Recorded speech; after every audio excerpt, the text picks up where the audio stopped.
I-test lang natin. So, ENC 204 G28 na AEG. Teka, tanggalin ko lang yung sticker.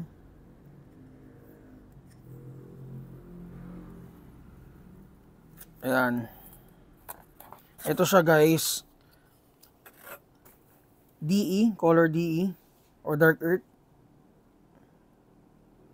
So, ito yung markings. Lapit mo konti. Ayan, ito yung markings. So, full metal unit. Metal yung front assembly. Metal din yung receiver niya. And then, naka BCM na polymer grip. Ganda. Bigat lang. Ito yung kabilang side. Ayan, yun yung markings. And then, may engraved marking siya dito.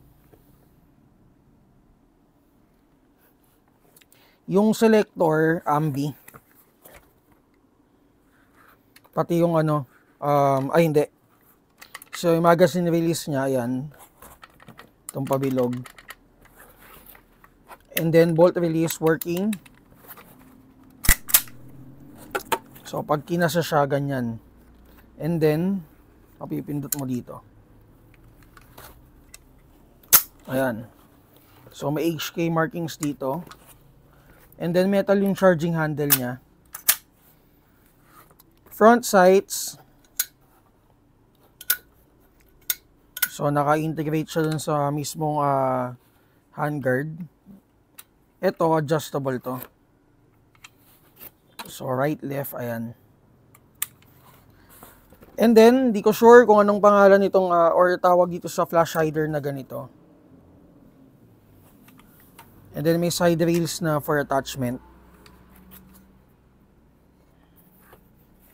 Ito, cheek riser niya. Ito. So, na-adjust siya. And then, meron na rin siyang lagayan ng sling. Itong stock, adjustable to. Ayan. And then, battery compartment dito, no? Sa likuran. So, nilagyan na namin siya ng battery. And then, test natin maya-maya. So, for the magazine niya ito. G28 magazine. So, may dummy bullet sa loob. Ito guys, may aftermarket tayo nito for only 850. Check nyo na lang. Ito yung price ng unit is nakalimutan ko. 17,200. Available in DY and color black. Ito, ano ba to? So, meron siyang dito. Hindi ko sure kung ano to eh. So, yun. G28 DY. Mamaya i-test natin. And then yung isang kinuha, mukhang mahilig si bossing sa sa mga mahahaba. So ito 307 na na M16. So full metal din siya, metal ang front assembly and then metal din na receiver with carry handle na guys. Ito pwedeng itong tanggalin. Meron kaming i-upgrade nito na na ganito 307. So abangan niyo yan by next week. And para din pala sa mga nagpapa-upgrade at saka magpapa-upgrade pa, medyo mahaba yung pila natin for 600 FPS unit. So more likely next week na lahat tayo magre-release ng mga 600 FPS unit. Okay, so ito naka-carry handle, pwede nyo siya tanggalin. And then sights, ito yung sights niya nasa likuran. Yung nasa front, triangle sights. And then may swivel na rin siya. So yun yung handguard niya. Teka, baka magasgas natin. Gilid ko lang to guys. Yan, yung unit. So may markings dito. Engraved markings. Metal yung mga natin yung mga small parts natin for receiver, pati trigger guard. And then polymer yung grip. By the way, shoutout pala kay Sir Tristan. So sa kanya to. So for the chamber, naka-rotary type chamber siya. Nakalimutan ko pala sabihin na reinforced na rin yung internal parts niya. Same dun sa may 204 natin. So yon guys, ma-upgrade natin yon. Pero ang parts na meron lang tayo dito is the gears. Yung nozzle kailangan i-modify.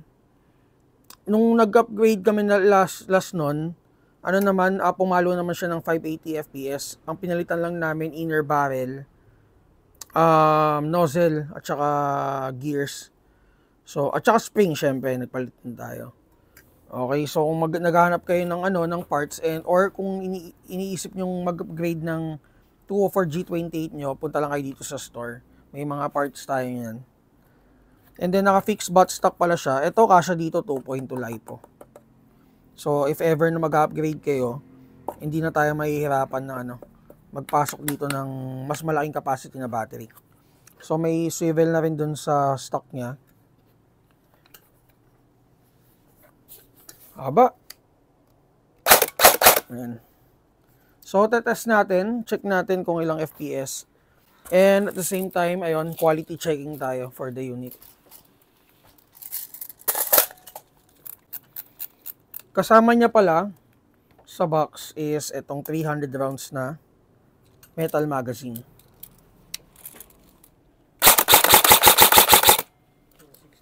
Ayan, 450 to 460 FPS out of the box. So, ganun pa rin. Consistent, 450. Ito sana maganda dyan, no?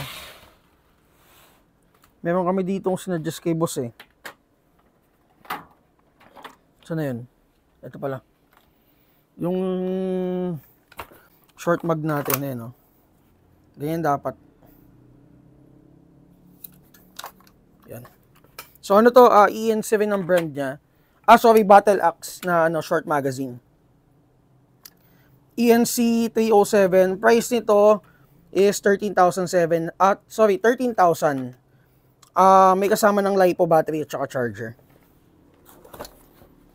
Then next natin to, bigat.